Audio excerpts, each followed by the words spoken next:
Before I send it over to the interview with Arielle Phoenix for the November 2022 update, she mentions a new product that she has. It's the Bulk Publishing Masterclass, and it has an AI integrated spreadsheet, which is pretty cool. She tells us all about it and explains what it's used for and all that stuff. So I'll put a link in the description and show notes so that you can get to it really easily. And if it sounds like it's something that you're interested in, then you should definitely check it out. So very exciting. Arielle put together her own product and seems to be doing really well. I am an affiliate, so if you do purchase it, I really appreciate it, and I get a commission if you do buy it. So let's get over to the interview with Arielle. Hey, what's going on? Welcome to The Doug Show. My name is Doug Cunnington, and in this episode, we're getting an update for November from Arielle Phoenix, and we've been doing somewhat of a case study / coaching situation all this year. So we have something like 10 updates out there so far. Great news, November, the update that we're going over today, record earnings, which of course was the goal the whole time. And we're going to dig into some of the details, including the earnings, the traffic, things that went well, things that aren't going well. And Arielle actually has a tool, I think that's the right way to put it, that she recently released. So we'll talk about that too and find out what it does and that sort of thing. So Arielle, how's it going today? All good, Doug. Just a bit jittery and a bit cold, as I mentioned. There's no heating in this room, and I've had some caffeine, so those aren't going well together. But it's a good day, so yeah, all good. Great. And you said you've been up for like 35 hours or something like that. I don't know what it was. I did nap. I was up until 8 a.m. today getting the tool out, getting everything together. But I did have a nap, and then I'm back now. So okay. Yeah.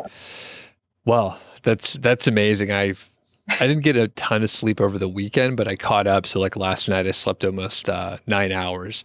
So I hope that you'll be able to do that soon, and we'll make it a tight interview, so I won't keep you up too late there. So tell us about the earnings for November. As I mentioned, there were record earnings. So yeah, where are you at? Yeah, so November I earned the portfolio earned just under $3,400. So yeah, so that's a high for the portfolio for the first time. I thought November wasn't going to be that good, so it was nice to tally that all up. Of that, Site 2 earned 1,600, or between 16 and 1,700. And Site 7, I didn't add that up. Site 7 earned just under $300. So that's not really moving from, I think that's been quite consistent. Okay. And to refresh our memory, Site 2 and Site 7, can you talk about the history of the focus and how we shifted this year, just to get people up to speed before they listen to the rest of the episodes? Yeah, so Site 7, I reached out to you and said, I've got this site, it's growing really fast. I think it's going to be something quite good. And then we saw that the EPMV was really low. It's actually at $6.38, so it's not going anywhere. And as we were watching that, we noticed that Site 2, which was obviously my second site, that started doing really well. The EPMV was quite high on that site. So we started focusing back on that, or we decided we'd focus on that and just watch Site 7 to see what happened with it. But yeah. Okay. Yeah. Got it. And so in the last month or so, what have you been working on? Anything go particularly well that you would count as a win? Yeah, so ChatGPT came out and everybody fell in love with AI, that's a win. Not really, but so ChatGPT came out and it gave me an opportunity to go back to Site 2. As I said, my main writer got pretty ill. She's got like really bad arthritis, and she moved to Canada, which I don't know why they'd done that, but she started slowing down with her production, and she tried as best as she could to keep up, but I didn't want to just hire anybody because of the type of site that it is. And it was either going to be me writing or her. So I not that I lost the passion, but I was finding it hard to write for the topics that I had in my content outline.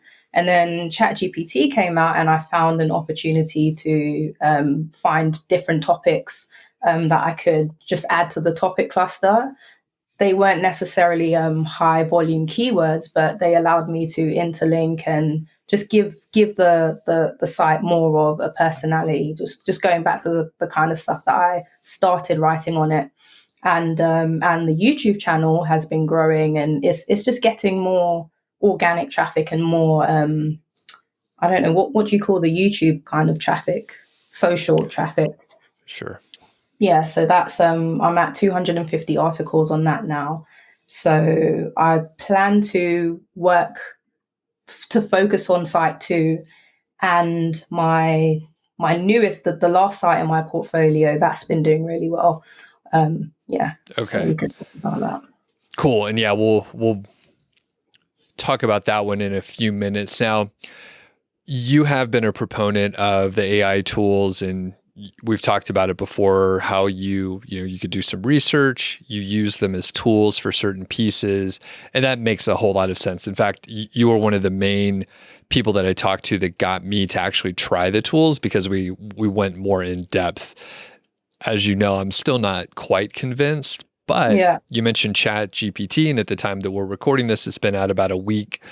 I haven't played with it yet. I'm usually behind on any kind of timely or trendy things. Yeah. But what's your first impression? Because it sounds like you hopped in there right away. Yeah, I think Anne Moss mentioned it. I had just started playing around with DaVinci 003, which was like the best part of GPT-3. And I was impressed with that. And then I found out, I always knew that they were coming out with GPT-4, so ChatGPT would be the beta version. So when I went to try that, because of how I've been using Jasper and how I use my prompts, I knew it was going to be good. So I was blown away by what it was able what I was able to do with it.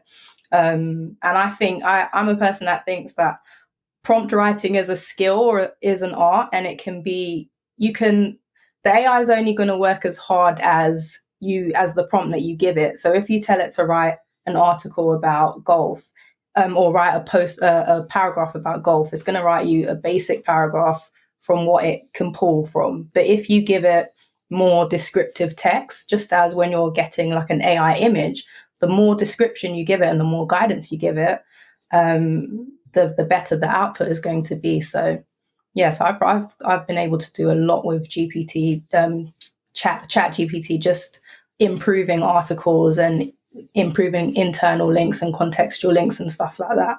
Okay. Can you give an example? Of course, you don't have to use specifically what's on your site, but can you give like an analogy? Like, what can you do that's better in the new version? You can do tables, you can do anything. As you know, it writes code, it can do so many things, but I like to do tables. So I can get, yeah, I don't want to give too much away, but you can improve some of your older articles really well if you just think about ways that you can improve them. But yeah, mainly with the prompts. If you've already written an article and you give it your text, it can detect your tone. So if you tell it to detect your tone and write in that tone, it will do that. And you know, people have tried to test it with GPT detectors and stuff, and it's really good. I think it's really good. It's if you can implement it into a strategy that you already have that's working, and you're not relying on it, just like with Jasper, you're using it, then you can get a lot done. Okay. It's very smart. Yeah. And maybe, so when I've tried to use Jasper, even with more granular guidance and maybe even feeding information, where I tell Jasper, hey, write a paragraph about live streaming on YouTube, and then I give a couple bullet points, the output that I get from that is often not really what I'm looking for, and I still have to fix it. Yeah. Maybe that's user error. Perhaps it is, but I'm kind of savvy, so I would imagine, like, if I fucking tell it what I want it to write, it should at Yeah. least be able to do that. But Do you It usually Like you said, fails. when you say write a paragraph about, is that how you do it? Do you just say write a paragraph about and then the thing, or do you give it more? I've done typically it's like write a paragraph about a thing. Sometimes I have given it like bullet points or whatever, and it's Yeah. still is that what you're supposed to do or what? I think playing around with the prompt is where like you'll start to notice differences. So something as simple as construct, using the word construct or design or draft instead of write, things like that, and then the descriptive words in between. So like write a human sounding or a human toned XYZ, and then you give it more, just giving it a bit more.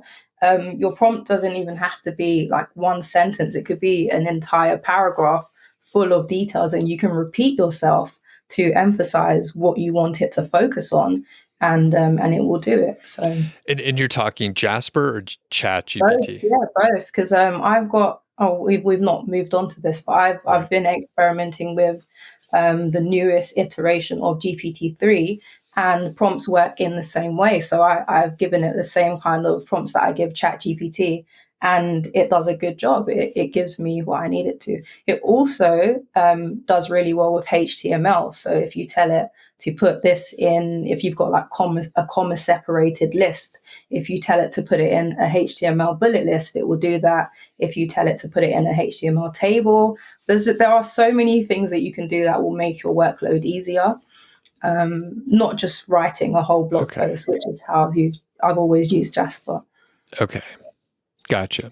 So, and like you said, you view it as a skill, somewhat of an art, which, Yes. okay. But what I was going to say is kind of funny. This is, I think you'll take this in the spirit that it's meant. But when you say, write in a human tone, it's like, of course, like what the fuck else are we trying to write? Like write like a robot so it seems like Yeah, a human didn't write it. Of course we don't want that. Like it should yeah. assume if we're asking it to write something that it should try to sound like a human. I would I think, don't know, right? because like if you because a good example is somebody asked it to write in KJV, so in the style of the King James version of the Bible, and it did that. So there we have to think about what it knows as a language learning model, which it always reminds you when you ask it to give you a different kind of prompt. It says, "Hey, I'm just a language, I'm just a language model." So to remind you that it's not a person. So we might think if we're talking to each other, this is assumed, but with the robot, it's just ones and zeros. So it does need that guidance. So just small things like when you so writing in a human tone, what kind of human? If it's studied all this different text from all these different time periods, it needs more information. So then you could say modern, and it knows in its timeline modern is 2021 up to 2021. So writing in a modern human tone now gives it a different paradigm. And then writing in a modern human tone of somebody who's knowledgeable about or has worked in this kind of magazine place, like all of these things just give it so much more color to go by. But again, we're just trapped in write a paragraph about speakers, or it's not enough. Again, think about it as ones and zeros, then you start to think, how can I flesh this out so it has more to go by? Right. That's a perfect answer, by the way. So it's not Okay. really human tone, it's a stylistic Yeah, description, yeah. not right in a human For tone. Because humans, yeah. because otherwise we could say, write this in binary for machine code. And maybe it can Hmm. do that. I don't know, probably Yeah. not, but I don't think it can do that. Maybe it's supposed to be able to code, but I don't know. It does, yeah. The code is amazing. The code. I'm not a coder, so yeah. But people have had it. Just does everything. It actually, if you've got bad code, it will tell you where it's bad and explain to you when it fixes it what you done wrong. Mhm. Um, yeah. It's We'll see. Yeah, I was going to say, I mean, I remember the same promises for the first version like 2 years ago and the same yeah. promises for Jasper. Things get better over time. So I probably, hopefully, at some point in the past, I said, it will get better. I don't think this is the version. I haven't used Yeah. it yet, so we'll see. We'll see. I mean, I think it can be used as a good tool, but we'll go ahead and get into it now. Then we'll keep going on Yeah. your update. All right. But where do you see this playing out? So you're saying, hey, it can be really useful if people start developing the skills and it's very easy to produce long form content, the same kind that you are. Does Yeah. that, like, what does that do to the industry, to other websites, to the content coming out? What do you predict in, say 12, 36 months? Because it'll take some time, even if this does work, for people to get moving with it. But let's say it works and now it's within the hands of basically anyone.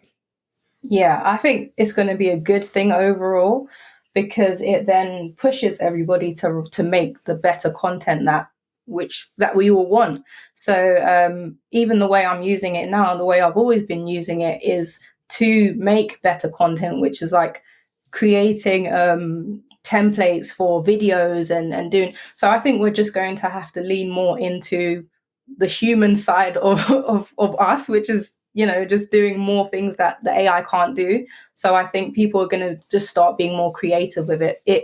It's going to push people to have to get in front of the camera, build a brand, all of the things that you should be doing anyway, because we were getting kind of comfortable behind this is a niche site. I just have to put up loads of content and that's it. Because it's becoming so easy to get factual information and give people all the information now needs to stop being 2D and it needs to be, you need to build a brand, you need to build a moat around your brand, you need to give people content in different formats. So I think it's going to be good overall and push people to do more things that show there is a person behind this brand, there's someone that cares about this, that knows about this. So I think it will be good overall. When you say that, again, great answer. You should market this stuff. But what you described just makes me think, oh, then that means a person should just go ahead and write it, put some personality behind it, and then we're That's what back I to square do. one. Yeah, yeah. I Yeah. mean, you could use it for little pieces, maybe, but at the end of the day, it's like, oh, well, maybe you could save some time on research, but take your own pictures, do some video, Yeah, definitely. network, and meet people in the industry. And then all of a sudden it's like, I mean, you may as well write the content yourself I don't know. anyway. The way I see it, like the way, like I said, where people would just pick random niches because it looks like this niche is going to earn money and so on. People are going to be pushed towards picking a niche that they do have an interest in, something that they like. Like you've got a bear niche and stuff like that. These are things you're interested in that you will take the pictures, you will, taste. You're going to go and drink beer, and if it helps your site, it helps your site. So I think people are going to be doing things that they have interest in and have knowledge of more, which is a good thing. But I do think that the AI will help people to make better content because that stuff is sorted and they can focus on adding more personality to it. So when I do it, and I've got a skeleton of a post, I've got the outline. It's told me all the things that I need to cover, and if I'm an expert in the field because I do it, I'm going to know, okay, I can, it's just going to prompt ideas in my brain. So I'm going to think, okay, I can add this in here. I can add, I can put a picture of that there. So it just helps you make better content. I think when people stop their, because a lot of people are negative about AI, even though as good as it is and as good as it's going to keep getting, like GPT-4 is said to be 175 times better than the current GPT that we've got in Jasper and things like that. So there's lots of things to consider, but I think ultimately people are going to adapt and get better, and some people are going to get left behind, I think. Mm-hmm.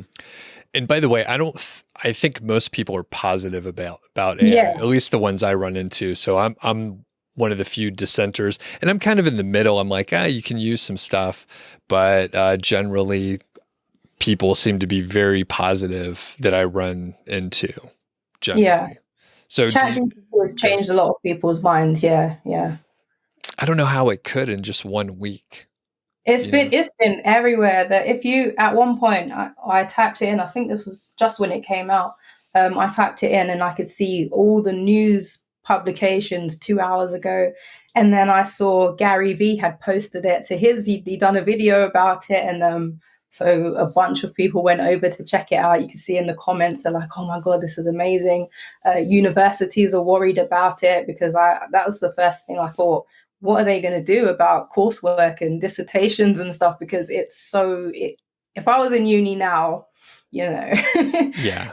yeah, but so they're worried. So, and to be fair, I haven't watched any of the stuff, but I can't imagine it could do that level of detail where universities, I mean, not that I think there's a huge amount of value in like a university education, depending on what it is, but yeah, I can't imagine the long form content.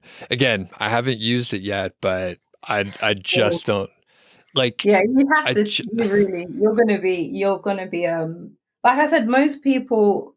There are people that I've seen on Twitter that said, AI content, etc. Like the same things that you've said.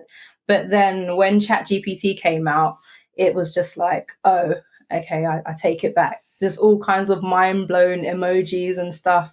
And I just sat there I have no claim to it. It's not mine, but I just sat there thinking, you see, you like it now. So yeah, it's interesting. But no, it's really the fact that it can the coding thing alone is a big deal.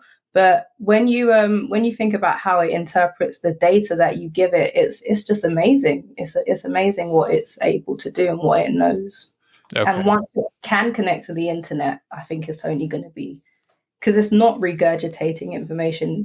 Like you could, once you test it out, you'll see that it's not just regurgitating information. Because there was a woman on Twitter that she'd been like keeping a diary of her childhood, and of like to help her as therapy, and she gave it. She built her own like model, and she uploaded her diary entries. And then she had a conversation with her younger self. So you've got young her and her present talking, and talking through some of her issues. And she said, honestly, that was the therapy that she couldn't get anywhere else, because she was able to get like clarity on the situation, and it was unreal. And I can imagine that she had like the amount of retweets that she had, people were just like where do I sign up? So I think the real world applications that can be built on this are just amazing. Okay, we'll have to move on. But I think you made some good points. I always think about, if something sounds too good to be true, it probably is. And generally that does hold true. And what has been described does not sound like it adds up.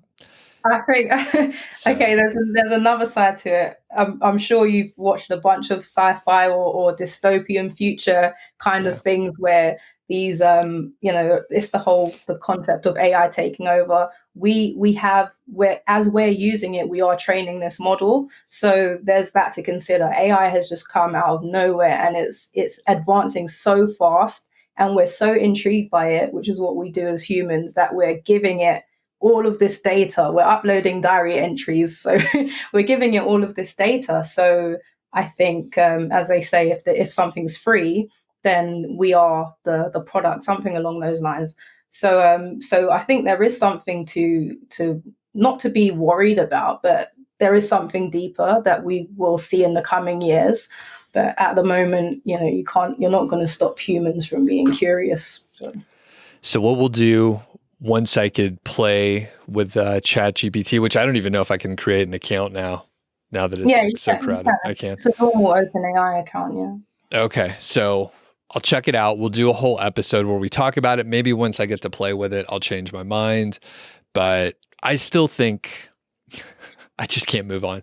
I still think, otherwise humans are useless, right? So if we can't if we can't add value, then it doesn't need us at all. So I think we'll always be able to add value. We will, we adapt. People said that about when every revolution that we've had in the human race. So people have said that about everything, and that robots wouldn't be able to do this and that, and they're taking our jobs and stuff. But in the end, we adapt, we become more creative. There'll be different roles that come out of it. So we Yeah. just have to adapt. Yeah. Okay. So I'll use the tool, then we'll talk about it another time. It's a whole different topic. Okay. We're back on the Sites. November update. Yeah. So traffic, you don't have to go through every single site or anything, but Yeah. couple of the sites, what did traffic do? Overall, the portfolio, because they're all on Ezoic, it was just over 80,000 visits. So site 2 had 20,000 visits and 24,000 page views. Site 7 had 14,000 visits and 17,000 page views of that. Got it. And my newest site had 35,000 page views. So Okay. And let's talk about that that new site a little bit. So I think in the last couple of months you have mentioned it. So can you tell us a little bit more about it, the history, and kind of what the plans are moving forward? yeah, so this is something I'm passionate about. So this was my long-term plan. I mentioned before that I've got the opportunity to make endless digital products and all kinds of stuff with it. I'm never going to run out of content. It has over 1,000 articles on it, and and it's 11 months old now. Okay. So you've been publishing a ton, and was it all AI content? Where did all this content come from? No, so sorry, I'm so cold. I've got a combination of so a lot of it is written by me the way I was writing before with Jasper, so co-written. I don't people always ask, is my content AI written? It's co-written, so I don't know what to call that, but AI assisted. A lot of it is outsourced as well, so I have spent a bit on outsourcing the initial content because I didn't have the time to work on it in the beginning. And then the rest of it is, in a way, programmatic SEO. So it's a type of programmatic SEO where I just update a spreadsheet, or my virtual assistant goes in, adds data, and then I kind of move that data around, rewrite some stuff, and then I make a template. And because the keywords are so similar, I'm able to just make one template and do some variables in the template and then import that data. So I could put up 40 posts about in a specific topic cluster. And then, and that's how I've been able to add so much content. Okay. And it's about 11 months old, but you said it's getting, what, 30, 40,000 page views a month? So 35,000 visits and 40,000 page views, yeah. Okay. That's what I had in November. Can you talk about the growth trajectory? So it's under a year old, but it's getting, quite a bit of traffic. It sounds like, maybe it's out of the sandbox. So can you talk about how it grew over the 11 months? Yeah, what specifically, I don't know how to describe it. I can put a screenshot in our update in the blog post so I can show. Okay. Yeah. So you can show, so there will be a blog post associated with this so people can get some graphs and other graphics to dig a little bit deeper. But in this audio version here, can you just talk about like when traffic started to show up, and then when did you hit, say, like some benchmarks over 10,000 page views or something like that? It doesn't have to be exact, but just was there 6 months and then all of a sudden you got out of the sandbox, or how did it No, come? it was getting traffic quite. It started. So it went on Ezoic. I'm using the Ezoic graph. It went on Ezoic in February, and it had earned its first dollar pretty much the same when it went on in February, and then by March the traffic started picking up and it had earned $5, and it's gone up from then. But it really kicked off in August. So you've got a slow slope up until August, and then it starts to I don't know what the word is, take off, I guess. Okay, cool. August. So it actually got traffic pretty quick, and then it took off after that. Okay. Yeah. Great. And when people ask you how long the sandbox is, how long, or what do you usually say? All my sites have been different, but I found with site 7, the more you publish upfront, is the quicker that period is going to be. You'll get traffic quicker. So the sandbox period could have been 2 years if I was only doing one post a month. But because I just like front loaded it and threw a bunch of content up, it had more time to mature. So I think it's all been compounding, and now I'm only starting to see, because 1,000 articles and 40,000 page views is not a lot, but it's all starting to compound now because the age of those articles. So yeah. About how long are those posts? 1,000 words, 1,500 words. Okay. And are there any that are really short or really long, or is it all pretty much in that window? No, I try to stay away from really short. Like maybe the smallest will be like 700 words. Okay. Cool.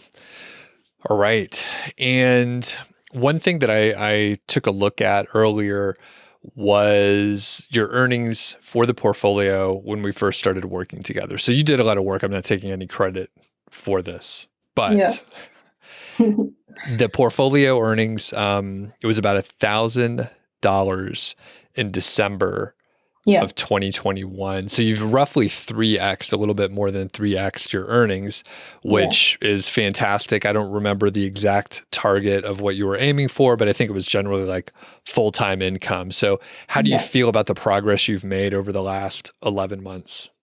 Yeah, it's been amazing. And obviously not just the sites, because I've been quite public, it's allowed me to have other opportunities. So the site portfolio is one income, but obviously I don't include all the other things I've been able to do. So everything is right in line. It does feel really good to see when you look back and you see the growth. That's really good, because you know that you've been doing the work, but it's only when you finally get rewarded 6 months, a year, or 2 years later that it starts to hit home. And also, this is my second year in like SEO. So, and from speaking to loads of successful people, year 3, year 4 is where it really gets fun. And I know that I can only not work harder, but I'm only going to get better at what I'm doing, and more, what's the word? I think it starts with a P. I'm drawing a blank. But yeah, I'm only gonna do better than I've done the previous year, and so on. So that's all going to keep compounding. So yeah, 2023 is going to be a great year, publishing content and really working on like going deeper into what's working, and Okay. then year 4 is going to be, yeah. I might be a nomad somewhere. The whole family might be just backpacking somewhere. Who knows? Yeah. So yeah, what are the plans for the next year here? So there's quite a few different things happening for my family. My brother, I don't know if I've mentioned before, he's in Bridgerton, so that's coming out, and we've got quite a few different like family ventures to explore. Also, yeah, no, I can't give too much away, but yeah, 2023 is going to be a good year all round. Cool. And like Bridgerton, like the TV show? Yeah. Okay. Big Let's bro. talk about that later. I think maybe my sister watched that, and I think my wife watched some too. So anyway, Yeah. So it's a we'll big talk about it offline. show over here. Yeah. Okay. And then how about your websites? What's going on? What's the plan for those? So you have a portfolio, you have a couple sites that we've talked about primarily, and then the new long-term site. So what's the plan for the portfolio?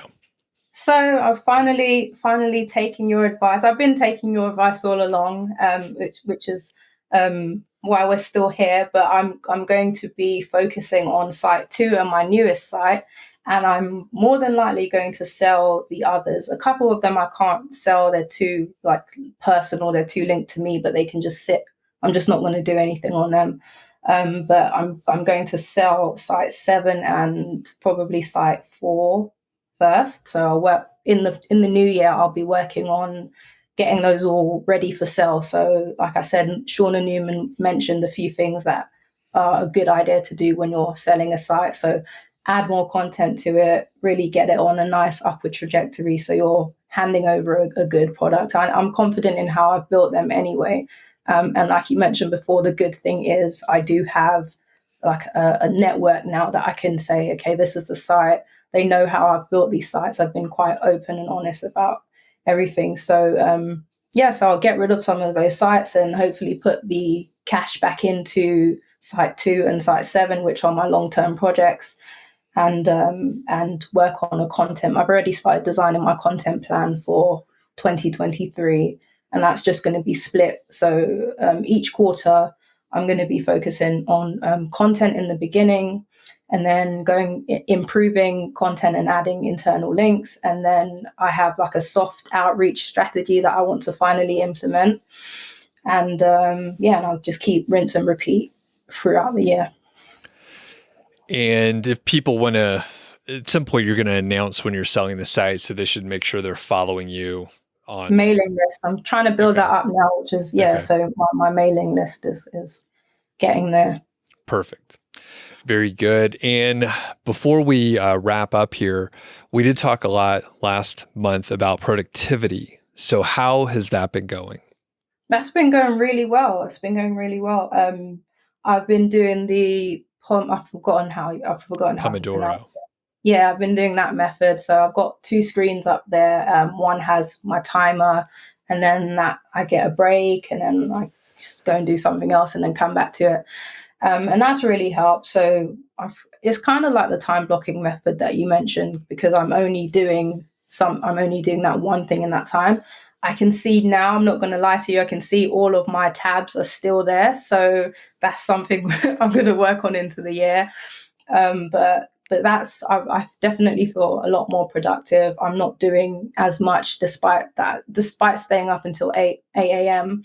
I'm not doing as much. I don't feel burnt out, but I do want to get some more sleep. So going into the new year, I'm just going to focus more on productivity. I need to get a new laptop and clear everything off, and all of those things that should help. Quick thing on the sleep. I can't remember when we talked about it, but basically I didn't get enough sleep the last couple of days. And yesterday I didn't feel all that tired. I woke up like normal, but just everything was irritating me. Yeah. And I was just in a crabby mood all day long.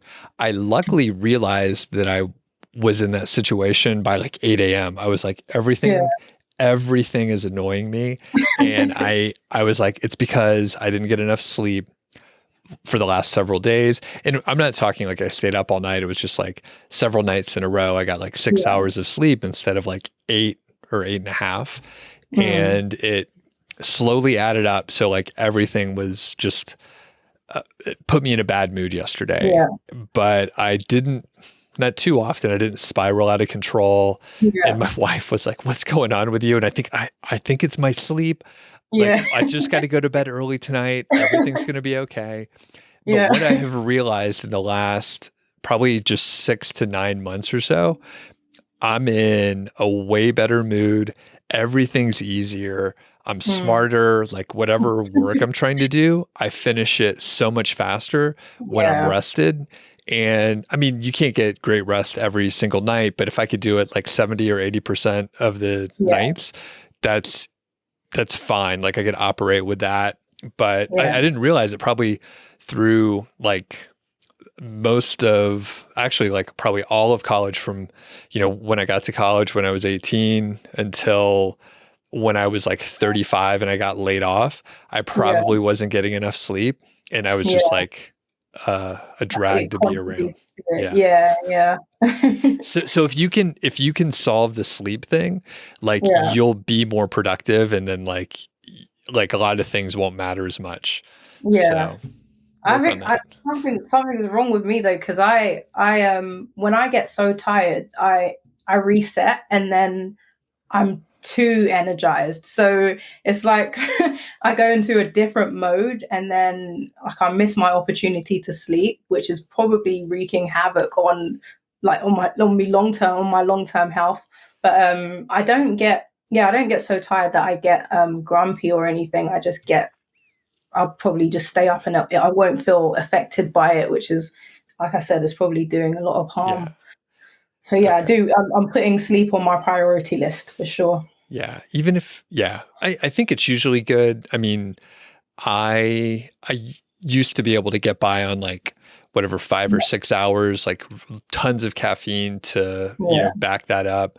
And I mean, I thought it was fine, but it's only afterwards where I'm like, yeah, that probably wasn't as great. So, yeah. I mean, and everyone's different too. Some people don't need as much sleep.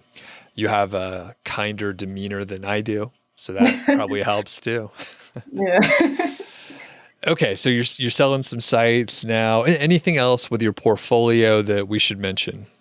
Yeah, I did say, is this a kind of a little plug? I just released a tool today, which is called it's called my bulk publishing masterclass. And that is my AI integrated spreadsheet. So I call it my Google Sheet on steroids because it's powered. It's a powered Google Sheet. And you can just give it prompts and whatever keywords that you've got. You can put a list of keywords in, generate titles, generate outlines, generate your blog content, your research, anything. So that I released that today, and that's been doing really well. Yeah, that's the main thing. That's why I'm not stepping back from AI anytime soon. I think, yeah, learning how to use it is the main thing, and using it to get ahead. We're in a world where everybody's going to be going crazy with it. I think that's very important. And we'll put a link so people could check out the tool and everything. So, does the tool just do like preliminary research or does it also generate the blog content? It can generate the content. Is based on what prompts you give it. So I've got some default prompts which are like things to answer your people also ask questions, things to get the title, things to do blog introductions and stuff like that. But you can add your own prompts that tell it exactly what you want it to do in that cell. So it's just grabbing the data from the cell. So you could put a whole like Wikipedia page in a cell and tell it what to do with that cell. So you could tell it to extract all the, whatever you need it to do. You can now do it in the sheet. And then what AI engine powers it? It's GPT-3, DaVinci 3.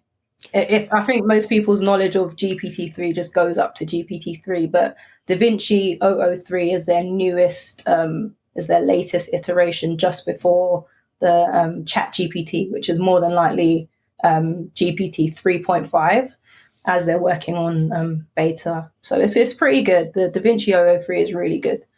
Got it.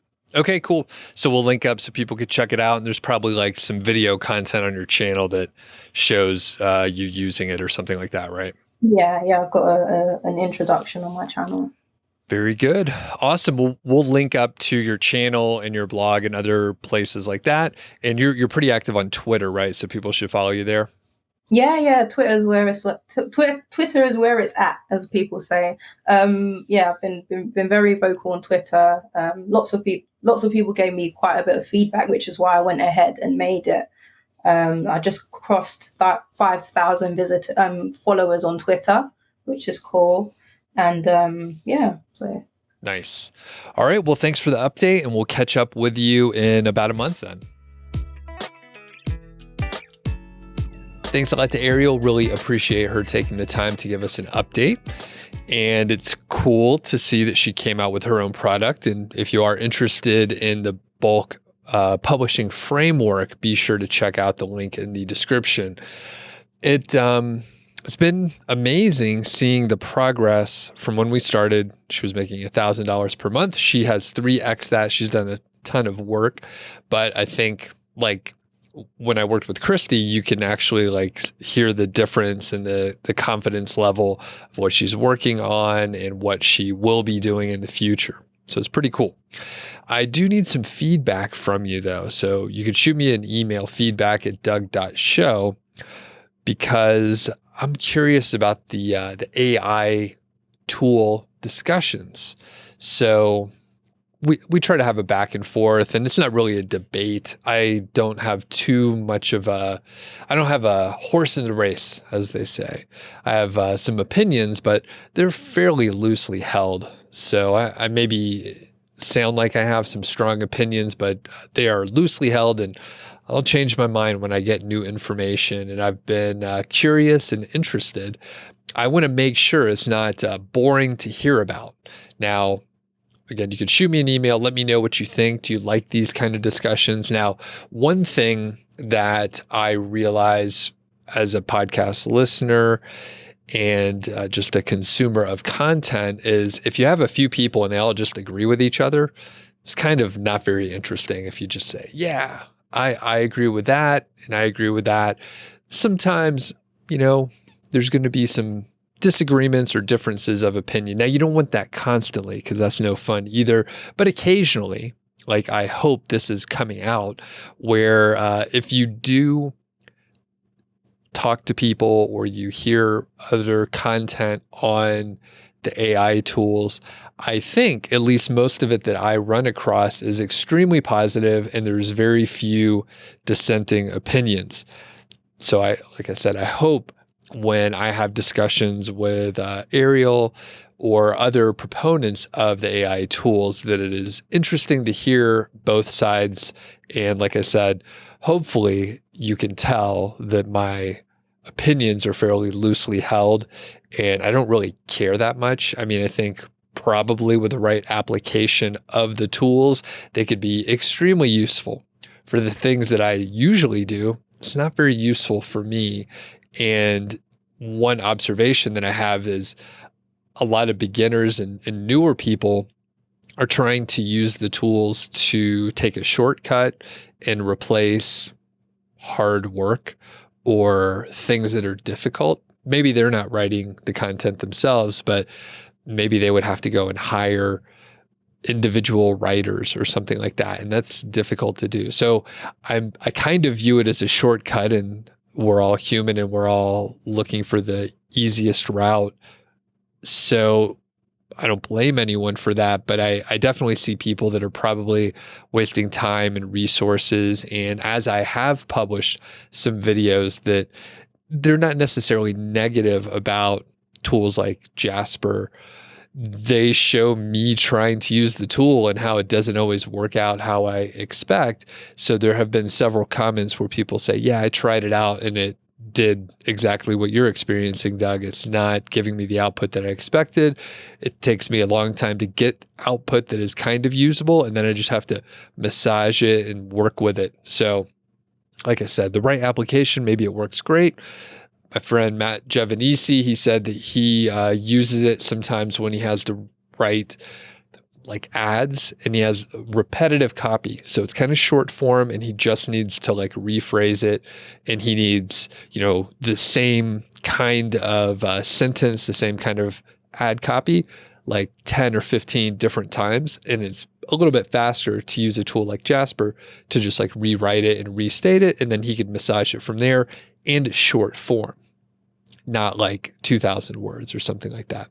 Anyway, the point is, let me know if you like to hear these kind of discussions where it's a little bit more of a debate instead of just everyone agreeing about how great any of the AI tools are. I think that's it for today. Thanks a lot. If you're not subscribed wherever you're consuming this, please subscribe, leave a review. That kind of helps out too.